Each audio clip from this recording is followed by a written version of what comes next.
चलिए बात करते हैं अगली बड़ी खबर की, जो कि देहरादून से। आपको बता दें कि राजधानी में रजिस्ट्री फर्जीवाड़े का मामला उजागर हुआ है। एक बार फिर चर्चा में आया ये पूरा मामला।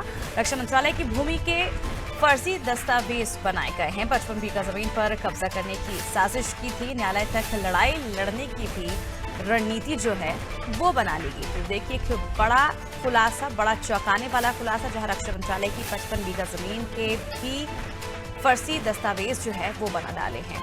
ज्यादा जानकारी के लिए रुख करते हैं संवाददाता सोनू सिंह की। और सोनू, जिस तरह से रक्षा मंत्रालय की 55 बीघा जमीन के फर्जी दस्तावेज बना डाले हैं, जब ये मुमकिन है तो एक आम आदमी की जमीन के लिए कई तरह के सवाल खड़े होते हैं। देखिए, राजधानी देहरादून का जो रजिस्ट्री कार्यालय है, वहां पर जो रजिस्ट्री के दस्तावेज हैं उसमें फर्जीवाड़े का मामला सामने है। और जैसे ही ये पूरा का पूरा मामला मुख्यमंत्री के संज्ञान में आया, मुख्यमंत्री ने तत्काल मौके पर पहुंचकर स्थिति का जायजा लिया और अधिकारियों को साफ तौर पर दो टूक जो है वो दिशा निर्देश दिए। और जैसे ही मामला आगे बढ़ा, मुख्यमंत्री ने जब औचक निरीक्षण किया और हालात देखे, तो हालात पर मुख्यमंत्री ने भी अपनी नाराजगी जताई। और उसके बाद जैसे ही मुख्यमंत्री ने इसका औचक निरीक्षण किया, उसके बाद फिर एक टीम गठित करने के निर्देश दिए और वो टीम अब लगातार जांच पड़ताल कर रही है। तो टीम की जांच पड़ताल में खुलासा हुआ है, चौंका देने वाला मामला सामने आया है कि किस तरह से जमीनों में फर्जीवाड़ा करने वाले, रजिस्ट्री में फर्जीवाड़ा करने वाले लोग जो हैं,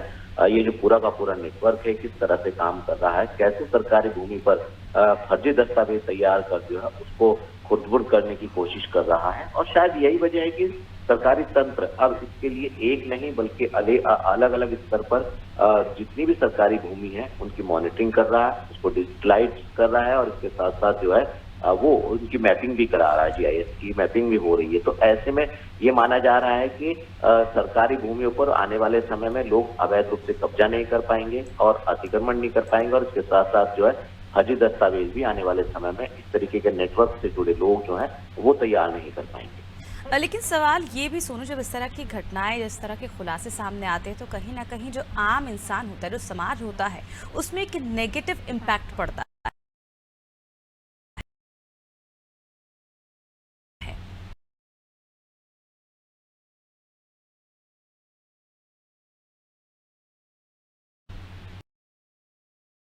और ऐसी स्थिति में जहां तमाम कैमरे लगे हुए हैं, उसके बावजूद अगर फर्जी दस्तावेज हो रहे हैं, तैयार हो रहे हैं, जमीनों की जो रजिस्ट्री है उसमें फर्जीवाड़ा हो रहा है, किसी एक व्यक्ति विशेष की जगह और किसी दूसरे के नाम से वहां दस्तावेज जो तैयार कर सबमिट कर दिए जाते हैं, तो ये बहुत गंभीर मामला है। और शायद इसकी गंभीरता को देखते हुए मुख्यमंत्री ने अधिकारियों को निर्देश दिए थे। और उसके बाद जब टीम गठित हुई तो अब एक के बाद एक इसमें खुलासे हो रहे हैं और तमाम लोगों को सलाखों के पीछे पहुंचाया जा रहा है। अब ये देखना होगा कि मुख्यमंत्री ने जिस गंभीरता से, तत्परता से टीम गठित कर इसमें एक्शन लेने की बात कही थी, जो टीम कार्य कर रही है, ये कितनी तन्मयता से इसके परिणाम जो है वो सामने लाएगी और कैसे इस नेटवर्क का पूरी तरह से जो है वो इस पूरे नेटवर्क को नकाबपोश कर पाएगी, ये देखना होगा। बिल्कुल देखने वाली बात होगी इस पूरे नेटवर्क को किस तरह से लगाम लगाना पड़ेगा। ये सरकार की, प्रशासन की पहली प्राथमिकता होगी, क्योंकि कहीं ना कहीं इस तरह की जब घटनाएं होती हैं